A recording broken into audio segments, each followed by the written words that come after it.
नमस्कार, ANB news देख रहे हैं आप। मैं हूं आपके साथ पल्लवी राजपूत और हमारे खास कार्यक्रम उत्तराखंड का महासंग्राम में आप सभी का स्वागत है। उत्तराखंड में चंपावत उपचुनाव हो चुका है, जिस पर सीएम धामी रिकॉर्ड तोड़ मतों से जीत हासिल कर चुके हैं। चंपावत उपचुनाव जीतने के बाद धामी ये साफ कर चुके हैं कि अब प्रदेश में दायित्व बांटे जाएंगे।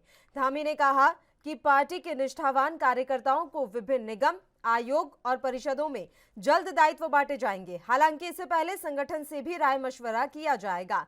उन्होंने कहा कि जो भी जरूरी पद रिक्त हैं, उनमें पार्टी के समर्पित सिपाहियों को जगह दी जाएगी। सीएम धामी ने कहा है कि उचित समय आने पर कैबिनेट का भी विस्तार कर दिया जाएगा और 3 पदों को भर दिया जाएगा। मुख्यमंत्री के संकेत से माना जा रहा है कि कैबिनेट विस्तार में अभी कुछ वक्त लग सकता है। सूत्रों की माने तो मंत्रिपरिषद विभाग ने विभिन्न निगम, आयोग और परिषदों में अध्यक्ष, उपाध्यक्ष के साथ ही सदस्यों के रिक्त पदों का ब्यौरा जुटा लिया है। कुछ संवैधानिक पदों को छोड़कर बाकी लगभग 115 पद पिछले 1 साल से खाली हैं। हालांकि मुख्यमंत्री कार्यालय ने अभी यह सूची नहीं मांगी है, लेकिन विभाग ने एहतियात के तौर पर तैयारियां कर ली हैं। वहीं राजनीतिक जानकारों का कहना है कि सरकार को पहले मंत्रिमंडल में चल रहे खाली पदों को भरना चाहिए, उसके बाद किसी को दायित्व देना हो तो ठीक है। दायित्वों को लेकर कांग्रेस कह रही है कि बीजेपी में दायित्वधारी ज्यादा दिन अपने पदों पर काबिज नहीं रह सकते। कांग्रेस का कहना है कि उत्तराखंड राज्य कर्ज में डूबा हुआ है, तो दायित्वधारियों से और कर्ज बढ़ेगा। कांग्रेस ने सीएम से निवेदन भी किया है कि दायित्वधारियों की टीम को छोटा रखें, ताकि उत्तराखंड पर और कर्ज ना बढ़े।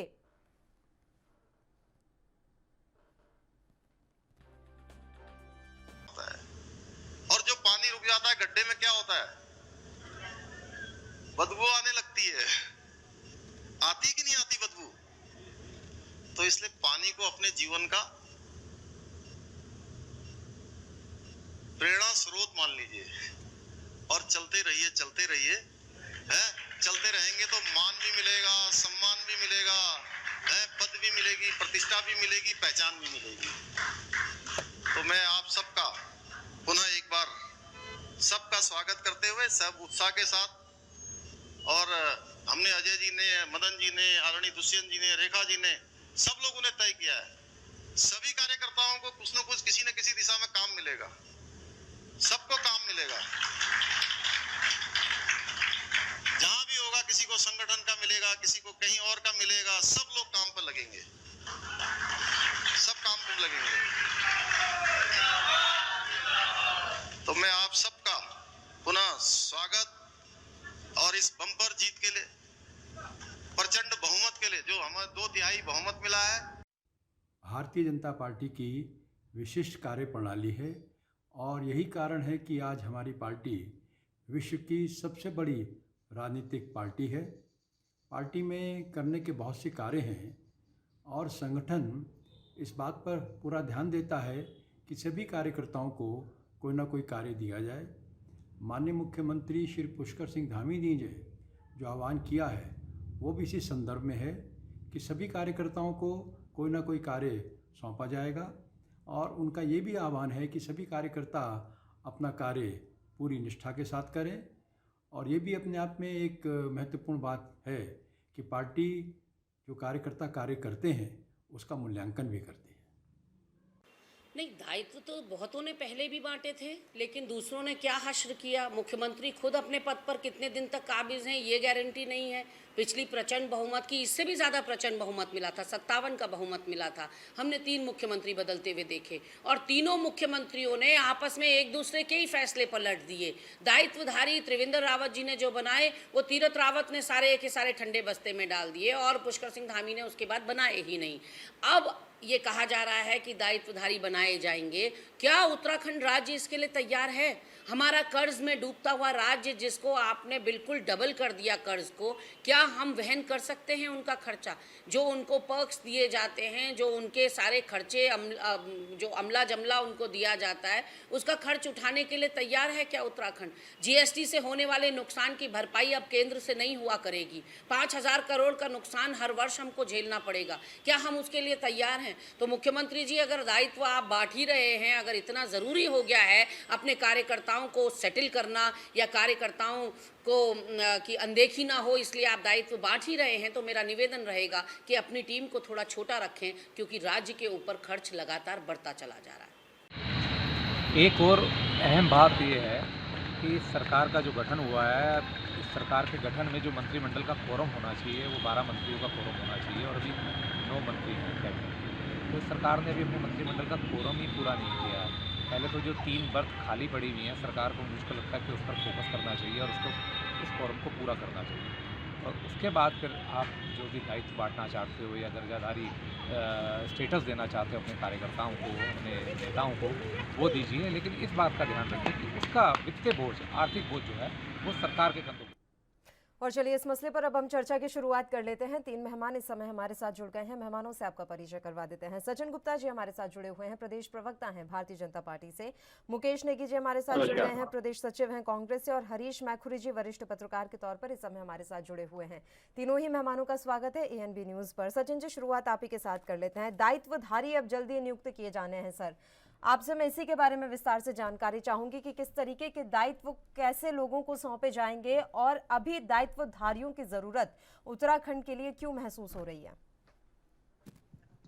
देखिए, भारतीय जनता पार्टी है, कोई भी अन्य दल की सरकार होती है, जब सरकार सत्ता में आती है तो निश्चित रूप से जितने भी वरिष्ठ कार्यकर्ता होते हैं, अनुभवी कार्यकर्ता होते हैं, निष्ठावान कार्यकर्ता होते हैं, जो संगठन में रहकर जिन्होंने सदैव संगठन और संगठन के माध्यम से जन सेवा का कार्य किया है, जब सरकार आती है तो सरकार में जो महत्वपूर्ण दायित्व होते हैं, जो कि सरकार या संगठन ने नहीं बनाए होते, सरकार ने बनाए हुए होते हैं, सरकार के अधीन वो दायित्व होते हैं, तो उस पर कहीं ना कहीं जो है नियुक्तियां की जाती है। तो जितने भी भारतीय जनता पार्टी के ऐसे कार्यकर्ता होंगे उनको दायित्व दिया जाएगा, ताकि उस दायित्व के माध्यम से जो भी जन सेवा के कार्य हैं, जो भी आम जन की समस्याओं के लिए निवारण करने के कार्य है, उन सब दायित्वों के माध्यम से वो निष्ठावान कार्यकर्ता अपने कार्य करेगा, जन जन की सेवा करेगा और कहीं ना कहीं सरकार को भी जो है इसका लाभ मिलता है। जब नीचे जो दायित्व में जो काम करते हैं कार्यकर्ता उसके माध्यम से, तो सरकार के भी हाथ मजबूत होते हैं और जनता तक भी जो है बड़ी आसानी से और बहुत सी जो महत्वपूर्ण दायित्व हैं उनकी योजनाओं के माध्यम से जो है जनता तक लाभ पहुंच पाता है। तो इसलिए भविष्य में जो है जो भी दायित्व माननीय मुख्यमंत्री जी संगठन के माध्यम से कार्यकर्ताओं को बांटे जाएंगे, उसका निश्चित रूप से लाभ आम जनता को मिलने वाला है और सरकार को निश्चित रूप से उसका लाभ मिलेगा। ठीक है मुकेश जी, अब दायित्वधारियों की नियुक्ति के पीछे उनकी मंशा इतनी साफ है तो फिर कांग्रेस पार्टी सवाल क्यों उठा रही है? क्यों कांग्रेस को लग रहा है कि दायित्वधारियों की जो ये टीम है वो थोड़ी छोटी होनी चाहिए, अन्यथा नुकसान हो सकता है? जबकि बीजेपी की माने, सचिन जी की माने, तो दायित्वधारियों की नियुक्ति के बाद प्रदेश की जनता का ही भला होगा। जी, मैं उसमें डालना है हमारा स्पष्ट कहना है कि कांग्रेस पार्टी का बहुत स्पष्ट कहना है कि अभी प्रदेश की जो मानसिक स्थिति है बहुत अच्छी नहीं है और जिस प्रकार से प्रदेश में विकास की दर हो, प्रदेश में बेरोजगारी की दर हो, प्रदेश का जो अर्थव्यवस्था हो, प्रदेश आज चारों तरफ कर्ज में डूबा हुआ है। कहीं न कहीं निश्चित तौर पर आज प्रदेश की आर्थिक स्थिति बहुत अच्छी नहीं है और इस आर्थिक स्थिति में मैं नहीं समझता कि अगर बहुत ज्यादा पदों का आप बंदरबांट कर देंगे तो कहीं न कहीं इसका नुकसान आम जन को होना तय है। सरकार एक तरफ कहती है कि जो है प्रदेश में जो है हमारे पास बेरोजगारी की दर है या जो भी आर्थिक साधन से गुजर रहा है, तो फिर इस प्रकार से आज जब प्रदेश में खस्ताहाल आर्थिकी है तो दायित्वों की लंबी चौड़ी फहरिस्त करना मैं समझता हूँ आज आवश्यकता इस बात की है कि हम अपने बेरोजगारों की दशा को सुधारें, अपने स्वास्थ्य की सुविधाओं की ओर हम ध्यान दें, सड़कों की कनेक्टिविटी हमारी अच्छी हो, चार धाम की यात्रा हमारी चल रही है, चार धाम की यात्रा सुनियोजित ढंग से नहीं चल पा रही है, मौतों का आंकड़ा बढ़ रहा है, स्वास्थ्य का बहुत अभाव है। तो मेरा माननीय मुख्यमंत्री से अब चूंकि उनकी नई बहुत बहुमत की और बहुत बड़ा जनादेश उनको मिला है, तो इस जनादेश का सम्मान करते हुए, जनादेश ये नहीं था कि आप जो है लाल बत्तियों का या दायित्वों का बंटवारा करें, जनादेश इस बात को लेकर के था कि आप जो है काम करें, प्रदेश के हित में काम करें। तो मेरा आग्रह भी यही है, होना भी यही चाहिए। अभी सचिन जी यही तो बता रहे थे कि दायित्वधारी क्यों नियुक्त किए जा रहे हैं, प्रदेश की जनता के हित के लिए किए जा रहे हैं, उन तक योजनाएं पहुंचे, उन तक योजनाओं का लाभ किस तरीके से पहुंचाया जाए, ये सारी चीजें उन्हीं के हाथ में रहेंगी। वो अभी इतना विस्तार से यही तो बता रहे थे सर। नहीं, बिल्कुल बिल्कुल आपकी बात से सहमत हूँ, बट मेरा कहना यह है कि पहले मंत्रिपरिषद का जो रिक्त पद है, कई पिछली बार भी इनकी सरकार ने जो है मंत्रिपरिषद की पूर्ण जो एक संवैधानिक व्यवस्था है उसमें मंत्री पद पूरे नहीं भरे गए, अभी भी जो है मंत्रियों के पद रिक्त पड़े हैं, जिससे एक एक मंत्री पर विकास की योजनाओं का जिम्मेदारी 6 से 8, 10 से 12 विभाग एक मंत्री के ऊपर है। वही स्थिति पर इसमें नौकरशाही की है। तो पहले हमारा ये कहना है कि मंत्री पद भरे जाएं, जो एक पूर्णकालिक व्यवस्था जो होती है, उसके पश्चात ही जो महत्वपूर्ण दायित्व हैं, जिनके बगैर जो है मंत्री सक्षम मंत्री वहां पर काम नहीं कर पा रहे हैं, तो उन दायित्वों का निर्वहन किया जाए। दायित्व बढ़ते हैं, निश्चित रूप से बढ़ते हैं, ये बढ़ते आए हैं, लेकिन दायित्वों के नाम पर कार्यकर्ताओं की तुष्टीकरण का काम नहीं किया जाना चाहिए। और जो महत्वपूर्ण जिम्मेदारी जिसके बगैर जो है प्रदेश के कुछ ऐसे महकमे हैं जहां पर एक संवैधानिक प्रक्रिया के तहत जो है विकास के कार्य नहीं हो पा रहे हैं, ठीक है। तो उन दायित्वों को पूर्ण करने का काम किया जाना चाहिए, न कि एक लंबी चौड़ी फौज बना करके दायित्व कार्यकर्ताओं की तुष्टीकरण के लिए कार्यकर्ताओं को कुछ मैं आपसे यही समझूंगी सर कि कार्यकर्ताओं की तुष्टीकरण किस तरीके से होगी, लेकिन उससे पहले हरीश जी का एक रिएक्शन ले लेते हैं। हरीश मैखुरी जी, उत्तराखंड की परिस्थितियां, उस पर आर्थिक रूप से दबाव, उत्तराखंड पर कर्ज, इन सब को देखते हुए कैबिनेट विस्तार से लेकर दायित्व बांटने तक का फैसला आप किस तरीके से देख रहे हैं और कितना आर्थिक दबाव और पड़ेगा उत्तराखंड पर? पल्लवी जी, उत्तराखंड छोटा राज्य है और इसकी प्राकृतिक और भौगोलिक बनावट जो है उतनी ही विकट है, तो उत्तराखंड में इन्वेस्टमेंट ज्यादा चाहिए और उत्तराखंड की जो आमदनी है वो कम है। लेकिन हम दायित्वों की बात करें तो सबसे कम दायित्व जो है मुख्यमंत्री भुवन चंद खंडूड़ी जी के जमाने में रहे जी, और उसके बाद विजय बहुगुणा जी के जमाने में भी दायित्व कम रहे लोगों पे। सबसे ज्यादा दायित्व जो है एनडी तिवारी जी के जमाने में बांटे गए थे। 250 से ज्यादा दायित्व तो सीधे सीधे थे और कुल मिला के 340 दायित्व एनडी तिवारी जी के जमाने में बांटे गए थे। और तब गीत भी बना था उन पे, लाल बत्तियों का टोला और क्या क्या। उसके बाद हरीश रावत जी के जमाने में भी दायित्व कम नहीं रहे और थोड़ा त्रिवेंद्र सिंह रावत जी के जमाने में भी दायित्व थे लेकिन थोड़ा कम थे। अब फिर से दायित्व बांटने की बात आ रही तो हम ये समझ पाते हैं कि जहां जरूरी है वहां दायित्व बांटे, लेकिन केवल कार्यकर्ताओं की संतुष्टि के लिए या वरिष्ठ कार्यकर्ताओं को तुष्ट करने के लिए अगर हम दायित्व बांटते हैं तो निश्चित रूप से उत्तराखंड जैसे गरीब राज्य पे ये भार पड़ेगा। तो ये सभी राज्यों, सभी पार्टियों के चिंतन का विषय होना चाहिए। ये नहीं कि जब दूसरे की बारी है तब आलोचना करो और जब हम आएंगे तो हम जो है वो जनता के काम का बहाना बना के सरकारी संसाधनों का उपयोग करेंगे। जी बताइए सचिन जी, दो मेहमान हमारे साथ जुड़े। ठीक है सर, आप अपनी बात पूरी कर लीजिए, उसके बाद मैं सचिन जी का रुख करूंगी। हरीश जी।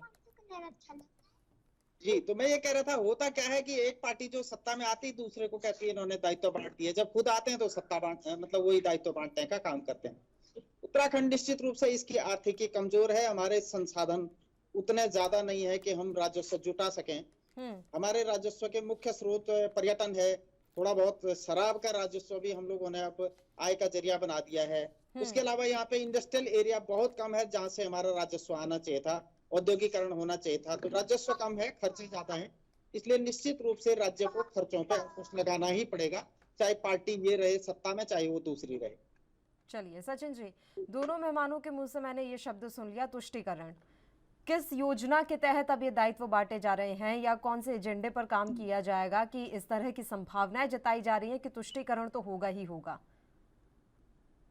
नहीं, देखिए पल्लवी जी, मैखुरी जी ने आपके सामने एक बहुत विस्तार से विषय रखा है और उन्हें बताया भी है किस प्रकार से किस सरकार में कितने दायित्व बांटे गए। कांग्रेस की सरकार में सबसे अधिक दायित्व बांटे गए और भारतीय जनता पार्टी सरकार के, चाहे वो कोई भी, चाहे माननीय खंडूरी का कार्यकाल हो, त्रिवेंद्र जी का कार्यकाल हो, उसमें सबसे कम दायित्व बांटे गए। और ये जो दायित्व हैं, ये भी मैं आपकी जानकारी में डालना चाहता हूँ। जो दायित्व है ये सरकार के एक अंग है। जिस प्रकार एक कैबिनेट मंत्री होता है उसी प्रकार से राज्य मंत्री होता है, जिस प्रकार से युवा कल्याण मंत्री होता है उसी प्रकार से युवा कल्याण राज्य मंत्री भी होता है, जिस तरह से समाज कल्याण मंत्री होता है उसी तरह समाज कल्याण राज्य मंत्री भी होता है, जिस तरीके से पेयजल व्यवस्था होती है पेयजल राज्य मंत्री भी होता है। तो ये एक पैरेलल व्यवस्था बनी हुई होती है और ये इसलिए बनाई जाती है कि ताकि जो विकास का स्तर है वो अंतिम छोर तक बैठे व्यक्ति तक पहुंच सके। उसके लिए ये दायित्व बने हैं सरकारी स्तर पे।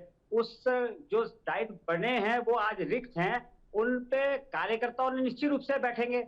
अब कोई अन्य दलों से तो कार्यकर्ता आएंगे नहीं, जो भारतीय जनता पार्टी की सरकार है, भारतीय जनता पार्टी के जो निष्ठावान मेहनत करने वाले कार्यकर्ता है, निश्चित रूप से उन्हों को ही बिठाना पड़ेगा उस दायित्व पे।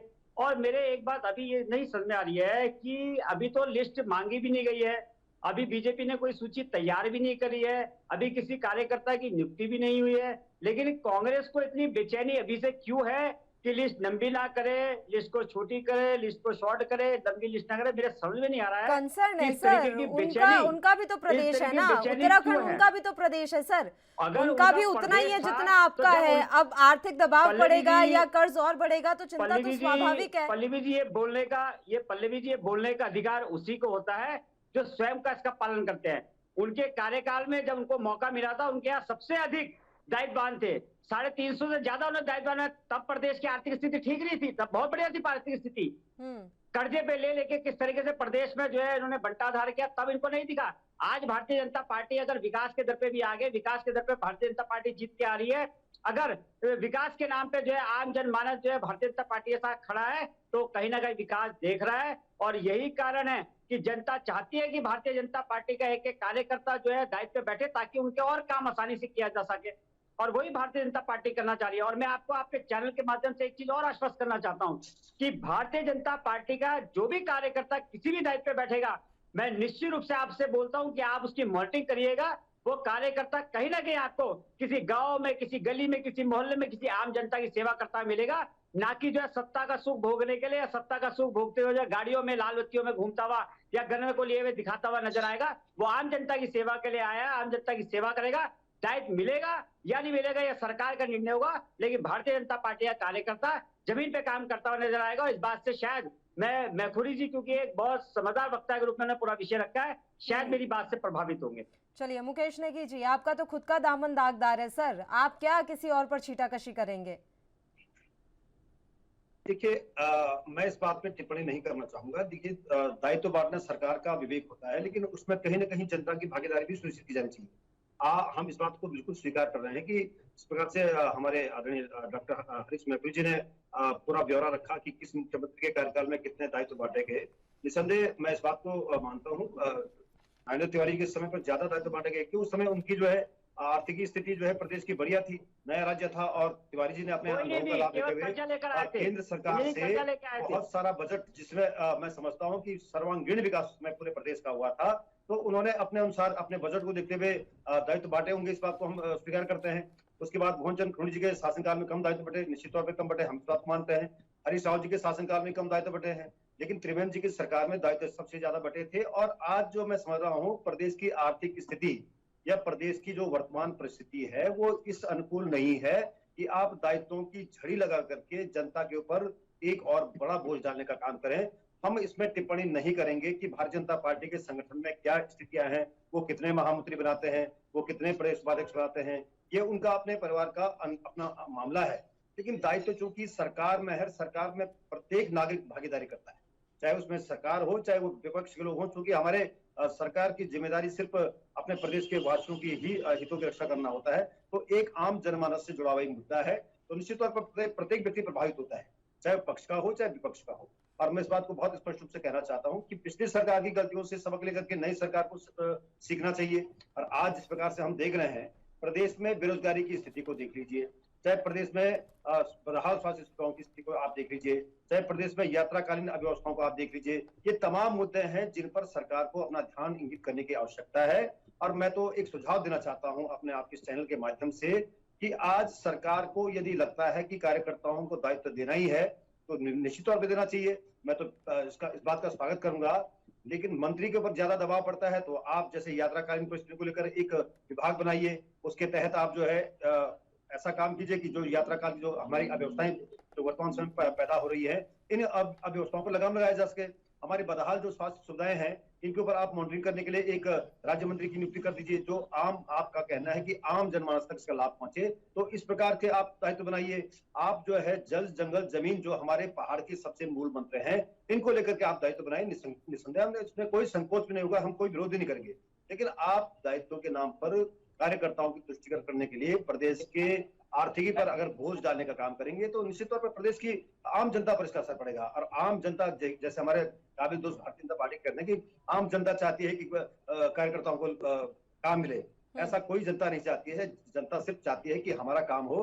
अब वो किस प्रकार से हो, जो आज सब लोग जानते हैं, जो वर्तमान प्रदेश की परिस्थितियां हैं, जो बेरोजगारी है प्रदेश के अंदर, जो बदहाल स्वास्थ्य सुविधाएं हैं, इन पर आप फोकस करके, और जो सबसे महत्वपूर्ण यह है कि मंत्रियों के जो खाली पद भरे जो हैं, उन रिक्त पदों पर मंत्रियों की नियुक्ति हो और अधिकारी कैबिनेट एक विस्तार अधिकारी की के अभी पास भी कई संभावनाएं विभाग नहीं होते हैं। है। देखिए, ये तो खुद धामी जी अभी साफ कर चुके हैं अपने बयान में कि कैबिनेट विस्तार तो खैर अभी हाल फिलहाल में नहीं होना है सर। का भी ये बन रहा है ना, कैबिनेट विस्तार करना चाहिए, सबसे महत्वपूर्ण तो वही है। कैबिनेट नहीं होगा तो नीचे का राज्य मंत्री उसमें क्या कर पाएगा, क्योंकि राज्य मंत्री के पास तो, या दायित्वधारी के पास इतने अधिकार तो होते नहीं है। मुख्य अधिकार तो माननीय मंत्री जी के पास होते हैं, तो दायित्वधारी उसमें बगैर मंत्री के क्या कर लेगा। सवाल इस बात का है। तो मैं समझता हूँ जो निर्णय सरकार लेने जा रही है कि अभी कैबिनेट का विस्तार नहीं करेगी, ये दुर्भाग्यपूर्ण है। कैबिनेट का विस्तार किया जाना चाहिए ताकि विधिवत रूप से सारे विभागों को एक सुचारू जो व्यवस्था के तहत प्रदेश के अंदर काम हो सके। चलिए। और प्रदेश की जनता ने भारी बहुमत की सरकार चुन करके, वो तो हालांकि चुनाव किन मुद्दों पर हुए, किन मुद्दों पर ये सरकार चुनाव जीती है, इस बात को हम सब लोग भलीभांति जानते हैं। लेकिन कम से कम हमारा आग्रह है सरकार से कि इस समय वो परिस्थितियां पैदा न करे कि सरकार अनावश्यक जो है दबाव, एक जो कर्ज हमारा आम जनमानस पे है वो कर्ज न पड़ सके। और प्रदेश का बेरोजगार, प्रदेश का जो हमारा आम जनमानस है वो ये चाहता है कि प्रदेश में सरकार चले और अच्छी सरकार चले और उसको आम आदमी तक योजनाओं का लाभ मिले। हरीश इस जी। प्रकार को लेकर दायित्व का बंटवारा हो सके। बिल्कुल, हरीश मैकुरी जी, अभी एक बड़ा बयान यहाँ पर देकर चले गए कांग्रेस पार्टी के प्रवक्ता। उन्होंने कहा कि हमारे टाइम पे जब दायित्वधारियों की संख्या ज्यादा थी तो हमारा बजट बहुत था और केंद्र से हमें पूरा सहयोग मिल रहा था और प्रदेश की आर्थिक स्थिति भी ठीक थी। उनके इन बयानों में कितनी सच्चाई नजर आ रही है आपको? नहीं पल्लवी जी, ऐसा है जी। एनडी तिवारी जी बड़े कलेवर के नेता थे। एनडी तिवारी जी के जमाने में जो प्रधानमंत्री थे, वो जब एनडी तिवारी जी केंद्र में वित्त मंत्री थे तब उनके सचिव थे। तो इसलिए एनडी तिवारी जी जो भी प्रस्ताव फोन पर भी बता देते उसका बजट सैंक्शन हो जाता था।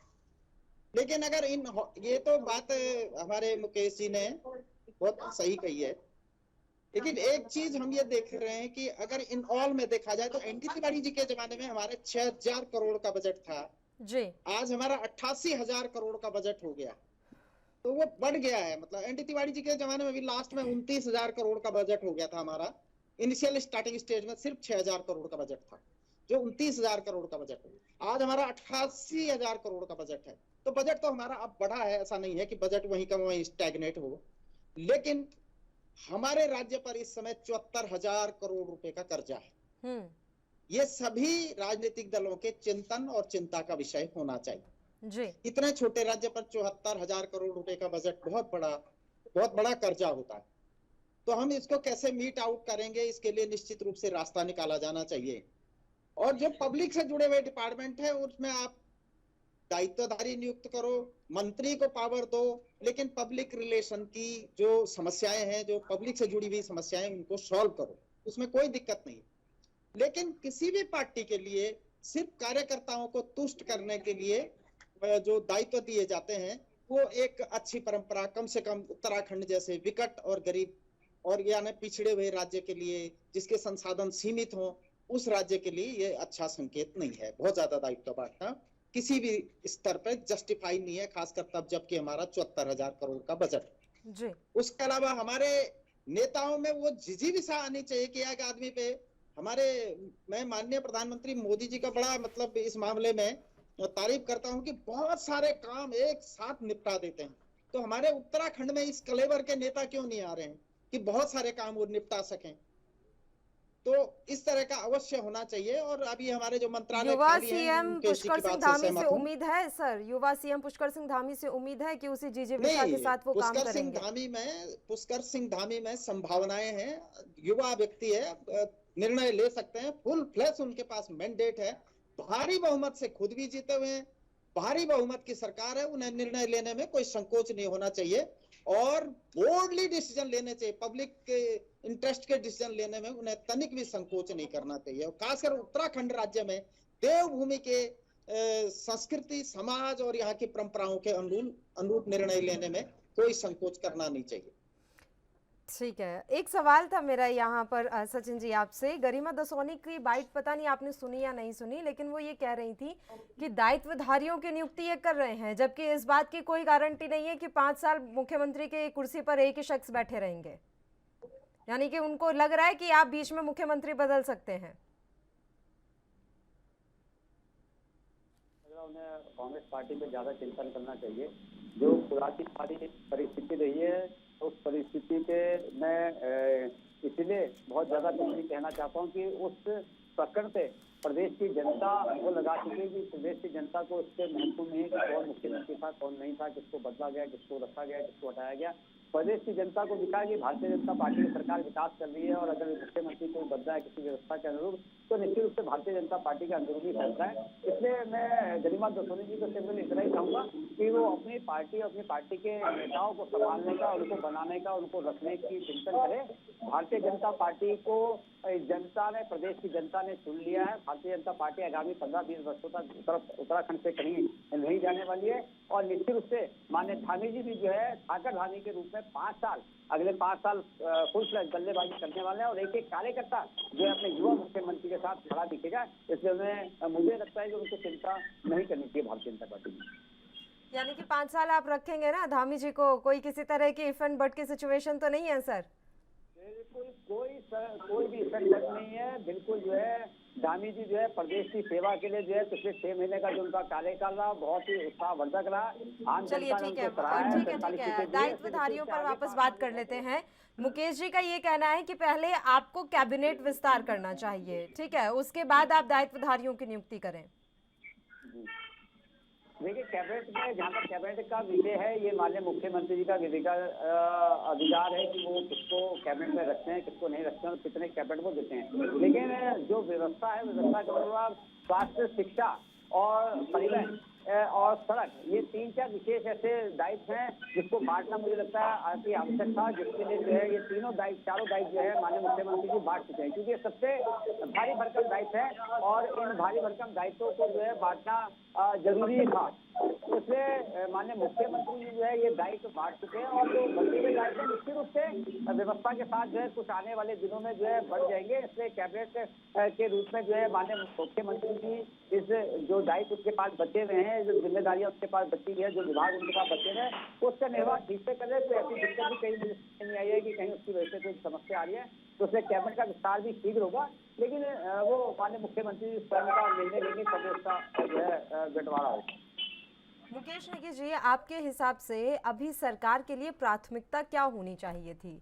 कैबिनेट विस्तार या दायित्वधारियों की नियुक्ति, या फिर प्रदेश की जनता के लिए जो उन्होंने अपने दृष्टि पत्र में बातें लिखी थी, संकल्प पत्र में, उस पर काम करना शुरू कर दें?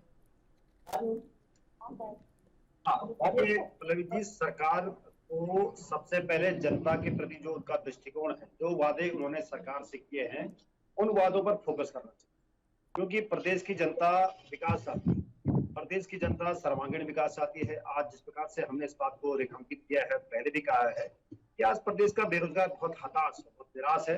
हालांकि भारतीय जनता पार्टी को बहुत जबरदस्त बहुमत की सरकार उनकी बनी है, तो एक उम्मीद युवा बेरोजगार की रही है। जैसे मैंने पहले कहा है, परिस्थितियां चुनाव की जो भी रही मैं तुरंत लौट रही हूँ आपके पास। चलो एक बार फिर से अपने मुद्दे का हम यहाँ पर रुक कर लेते हैं। उत्तराखंड का महासंग्राम जारी है और उत्तराखंड के महासंग्राम में आज हम बात कर रहे थे कि जल्द ही सीएम के द्वारा दायित्वधारियों की नियुक्ति की जाएगी। तीनों मेहमान हमारे साथ बने हुए हैं। मुकेश जी, आपका मैं रुक करूंगी सर।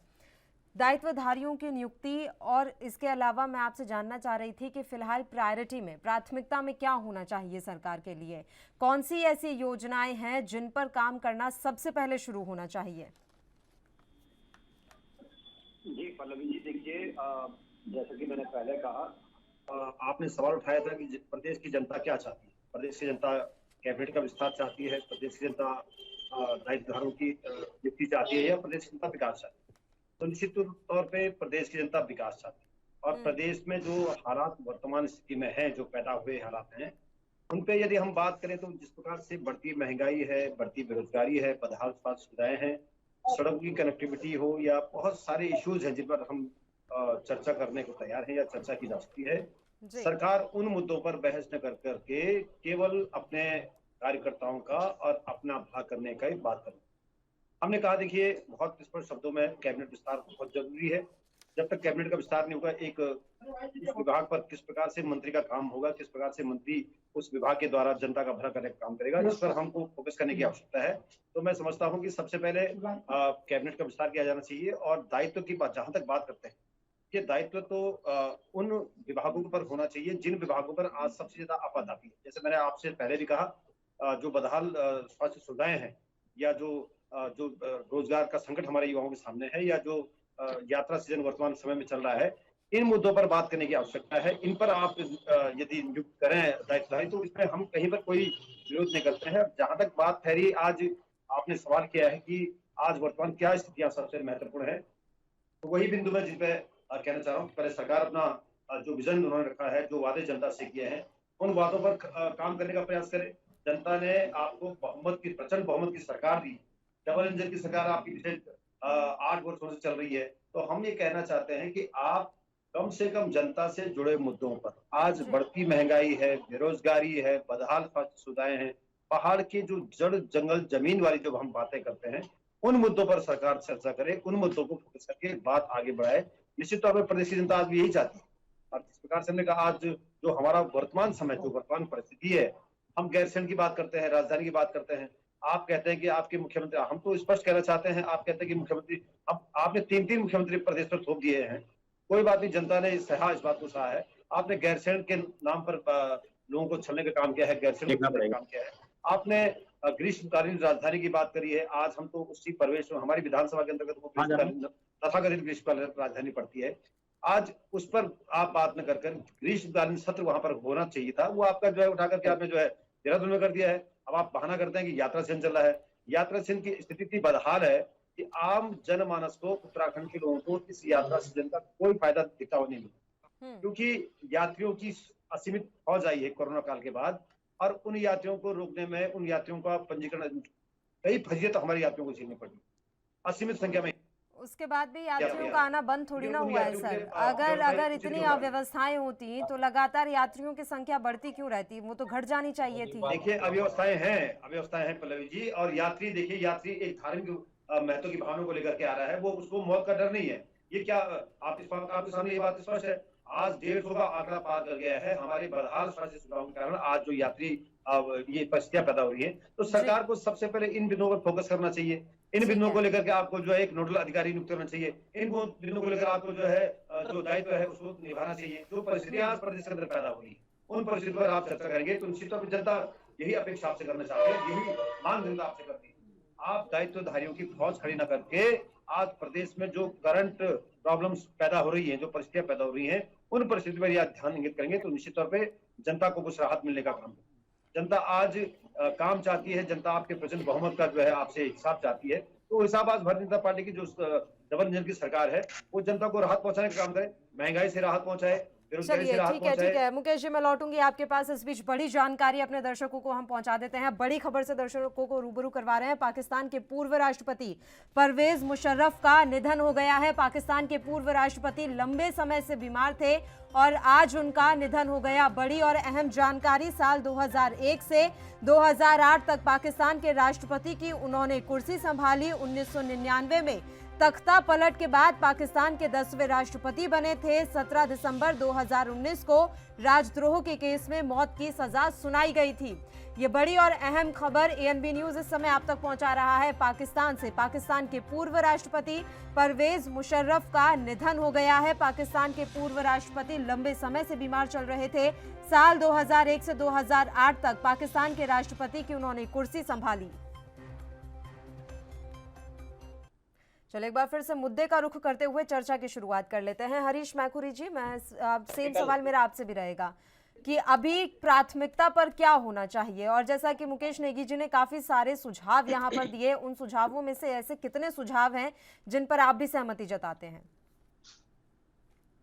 हमारे नेगी जी ने बड़े ही जो सामयिक सुझाव हैं वो दिए हैं।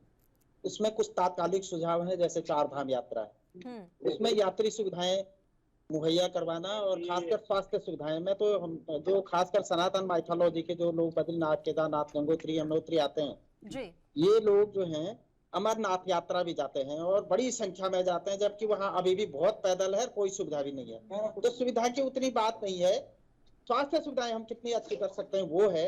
आस्था के पुजारी यहाँ आते हैं लोग, तो हम उनकी आस्था के हिसाब से उनको कितना अच्छा थोड़ा सा मतलब हॉस्पिटैलिटी दे सकते हैं कितना सुंदर हम उनको सहायता दे सकते हैं। ये उत्तराखंड के लिए भी अचीवमेंट होगा, उत्तराखंड का नाम भी जाएगा और पर्यटन बढ़ेगा। एक सुझाव मैं जरूर देना चाहता हूँ, जो यात्री हमारे दक्षिण भारत से आ चुके हैं, बंगाल से आ चुके हैं, महाराष्ट्र से आ चुके हैं, केरला से आ चुके हैं, उनको हम उत्तराखंड के बॉर्डर पे ना रोकें, हरिद्वार में ना रोकें, ऋषिकेश में ना रोकें। लोग अपनी रिस्क पे आ रहे हैं, अपनी रिस्क पे जाने को तैयार हैं। हम तो सिर्फ उनको कोई स्वास्थ्य सुविधा हो सकती तो वो दे दें, वो लाइन में लगने को तैयार हैं, वो अपने रिस्क पे आ रहे हैं, हम क्यों रोक रहे हैं उनको। तो इस सुझाव को निश्चित रूप से सरकार माने। एक लंबा सुझाव जो है ग्रीष्मकालीन राजधानी का है। पहले तो हम कह रहे हैं स्थायी राजधानी बनाइए हमारा। अगर सरकार पहाड़ में बैठेगी तो निश्चित रूप से पहाड़ का पलायन भी रुकेगा, पहाड़ की समस्या को सरकार समझेगी। हमने जो उत्तराखंड राज्य आंदोलन है वो लड़ा ही इसलिए था कि लखनऊ जो है वो हमारी बात को, हमारे दर्द को समझ नहीं पा रहा है। लेकिन देहरादून में भी हम उसी स्थिति से गुजर रहे हैं जिस स्थिति से लखनऊ में गुजर रहे थे। जो लखनऊ के जो मतलब लो परफॉर्मिंग अधिकारी थे ज्यादातर, वो जो है उत्तराखंड आ गए, उनकी परफॉर्मेंस यहाँ भी वही है। तो निश्चित रूप से अगर सरकार थोड़ा जिजीविसा हो, थोड़ा दृढ़ निश्चय करे, और जो सरकार ने वादा किया कि हम गैरसैंण में बैठ ग्रीष्मकालीन राजधानी बनाएंगे। अभी के लिए जो सरकार कह रही है सर कि इस बार ग्रीष्मकालीन सत्र हम नहीं चला सकते यात्रा की वजह से, ये आपको बहाना लग रहा है या वाकई में ऐसा है? पल्लवी जी, एक चीज गौर करने की है, एक चीज को ध्यान देने की है, यात्रा 6 महीने रोज चलेगी गर्मियों में, जी और जी गैरसैंण सत्र गैरसैंण गर्मियों में ही चलना है। ये तो रोज ही का बहाना हो जाएगा। एक आप अनफॉर्चुनेट देखिए कि वर्तमान सत्र 8 जून से गैरसैंण में होने वाला था जी 10 जून से, तो उसमें ये था कि हमारे नेता प्रतिपक्ष ने भी बोला कि भाई यात्रा भी है, चुनाव भी है, जी इस समय निश्चित रूप से ये दोनों की मिली भगत से ये गैरसैंण का हमारा सत्र चला है। तो इसको होना नहीं चाहिए, गैरसैंण की वो सरकार को रुख करना चाहिए। और गैरसैंण जो है ग्रीष्मकालीन ही राजधानी चाहिए, शुरू तो करो। निश्चित रूप से सरकार को ये सुझाव मानना चाहिए। सचिन जी, आपको अलग अलग सुझाव मिल रहे हैं, उम्मीद करेंगे कि इन सुझावों पर आप ध्यान दें।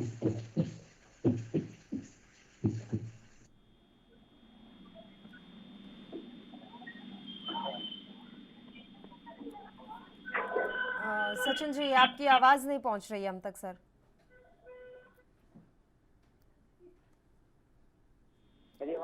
जी अब आ रही है, अब बताएं सर। मैंने कहा निश्चित रूप से विपक्ष के या वरिष्ठ जनों के कोई भी सुझाव उत्तराखंड के जनहित के लिए होंगे तो निश्चित रूप से भारतीय जनता पार्टी की सरकार उन सभी सुझावों का स्वागत करेगी और निश्चित रूप से उसे अमल में मिलाएगी।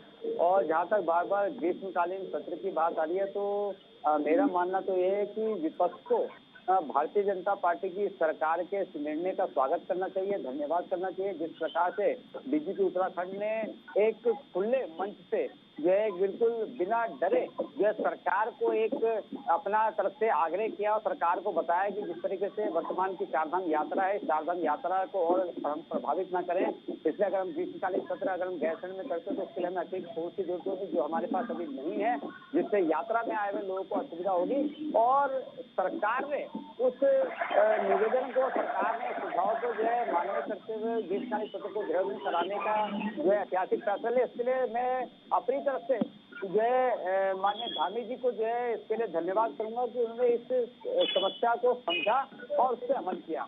और दूसरा मैं बताना चाहूंगा कि यात्रा की स्थिति वर्तमान में यह है कि जो पिछले साल जो यात्रा थी वो तो कुल मिला के पूरी यात्रा कार्यकाल में 4 धाम 5 धाम यात्रा में लगभग 5,16,000 लोगों ने यात्रा करी। आज वर्तमान में 1 महीना यात्रा को अभी पूरा हुआ, लगभग जो है 24 से 25 लाख यात्री जो इस समय यात्रा कर चुके हैं। तो हर बार से इस बार का यात्रा का दबाव है 5 गुना नहीं 10 गुना ज्यादा है, क्योंकि अभी यात्रा जो है अक्टूबर तक चलेगी, जब तक जो है कपाट बंद नहीं होंगे। की यात्रा तो आप हर बार ही चलाएंगे और ग्रीष्मकालीन सत्र भी इसी समय पर ही होगा, तो ये तो फिर सर हर बार का बहाना हो जाएगा ना कि देखिए यात्रा चल रही है, अभी हम कैसे कर लेंगे गैरसैंण में ग्रीष्मकालीन सत्र सरकार का। क्योंकि 2 साल जो है कोरोना काल था, आम जनमानस यात्रा के लिए नहीं आ पाया। बहुत से लोगों यात्रियों की जो है मन में जो है एक पीड़ा थी कि हम जो है भोले बाबा के, बद्रीनाथ जी के, गंगा यमुना के अपने जो है देवों के दर्शन नहीं कर पा रहे। लेकिन अब की बार जब यात्रा खुली है तो हर कोई चाहता है कि मैं उत्तराखंड में आऊं और 4 धाम यात्रा में आकर जो है अब चलने का भागीदारी करूं। इस साल ये अतिरिक्त भार होगा। और मुझे नहीं लगता कि जो है हर साल इसी तरीके का जो है दबाव रहने वाला है। और निश्चित रूप से सरकार जब अगले साल आएगी तो निश्चित रूप से इसके लिए और कड़े पैमाने की व्यवस्था बनाएगी कि जिससे जो है यात्रा भी चले और विश्वकारी सत्र भी पहाड़ पे हो। लेकिन वर्तमान की स्थिति ये है कि यात्रा पहली प्राथमिकता है, क्योंकि जो काम विश्वकारी सत्र के गैरसैंण में होने हैं वो देहरादून में भी वर्तमान में किए जा सकते हैं। इसे सरकार का निर्णय स्वागत योग्य होना चाहिए, इस पर टीका टिप्पणी नहीं होनी चाहिए। क्योंकि हर चाहे वो विपक्ष हो, चाहे वो सत्ता पक्ष हो, चाहे पत्रकार बंधु हो, चाहे उत्तराखंड का प्रशासन हो, हर किसी की जो पहली प्राथमिकता है वो चारधाम यात्रा को सुगम दुरुस्त बनाने के। आपकी आवाज वैसे भी बहुत ज्यादा शोर हो रहा है, आपकी आवाज में बहुत डिस्टर्बेंस है सचिन जी। मैं लौटूंगी फिर आपके पास। मुकेश नेगी जी, सरकार सहयोग की अपील कर रही है विपक्ष से। निश्चित तौर पर सरकार को सहयोग मांगना चाहिए विपक्ष, और विपक्ष भी कांग्रेस एक जिम्मेदार विपक्ष के नाते जो भी रचनात्मक कार्रवाई सरकार के द्वारा की जाएगी उसका पूरा सहयोग करेगी। और चूंकि हम उत्तराखंड की जनता के हित को देखते हुए जो भी उत्तराखंड की जनता के हित के निर्णय सरकार के होंगे, निश्चित तौर पर कांग्रेस एक जिम्मेदार विपक्ष के नाते पूरा सहयोग सरकार को करेगी। लेकिन जहां पर जनता की बातों को दबाने का प्रयास किया जाएगा, जहां पर जनता के हित की बात होगी और जो वर्तमान स्थिति में देखा कह रहे थे कि सरकार के सामने मजबूरी थी, सरकार के सामने कोई मजबूरी नहीं होती है, सरकार के सामने पूरा तंत्र होता है। और जैसा कि मैं इस बात को पहले भी मैंने कहा है कि यात्रा काल में सत्र, ग्रीष्मकालीन सत्र भी यात्रा काल में ही होना है। तो ऐसा नहीं है कि यात्रा सिर्फ इसी बार बढ़ी है। मैं मानता हूं कि 2 साल के कोरोना के बाद जो है यात्रा बढ़ी होगी, लेकिन हर वर्ष यात्रा बढ़ने वाली है। अब अगले वर्ष जो है फिर यात्रा बढ़ेगी, क्योंकि धीरे धीरे जो है 4 धाम में लोग आना चाहते हैं। पूरा पहाड़, पूरे देश दुनिया के लोग जो है पहाड़ की तरफ रुख कर रहे हैं। तो निश्चित तौर पर यात्रा तो बढ़नी है, हर साल यात्रा बढ़नी है। तो ये सरकार का एक बहाना था कि हम इसमें ग्रीष्मकालीन सत्र हम इसमें नहीं कर सकते हैं। ये एक मुझे लगता है एक बहाना है और कांग्रेस इसका बहुत विरोध करती है। और हम 14 तारीख को अभी आपको हरीश जी ने भी एक बात कही कि नेता प्रतिपक्ष ने भी इस फैसले का स्वागत कर दिया था सर, समर्थन किया था उन्होंने भी कहा कि वहां पर अभी 4 धाम यात्रा चल रही है। पल्लवी जी, नेता प्रतिपक्ष जी का ऐसा कोई आधिकारिक बयान हमारे सामने पार्टी के संज्ञान में नहीं है। जो ऐसा एक बयान उन्होंने जो आदरणीय महफूज जी कह रहे हो, ये पार्टी के फोरम पर नहीं कहा गया और कहीं ना कहीं ये कहीं आधिकारिक बयान भी उनका नहीं है, क्योंकि नेता प्रतिपक्ष एक जिम्मेदार पद होते हैं और इस प्रकार का बयान उन्होंने कहीं पर ये दे दिया है तो वो पार्टी के संज्ञान में नहीं है। और मैं समझता हूँ ये ऐसा कोई बयान वो शायद दे भी नहीं सकते हैं।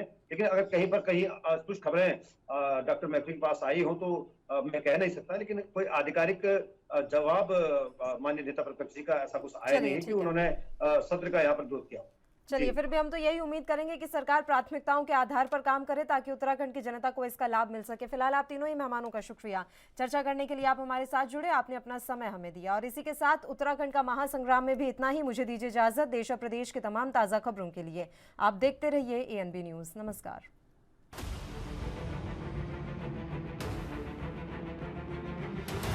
सभी कार्यकर्ताओं को कुछ न कुछ किसी न किसी दिशा में काम मिलेगा।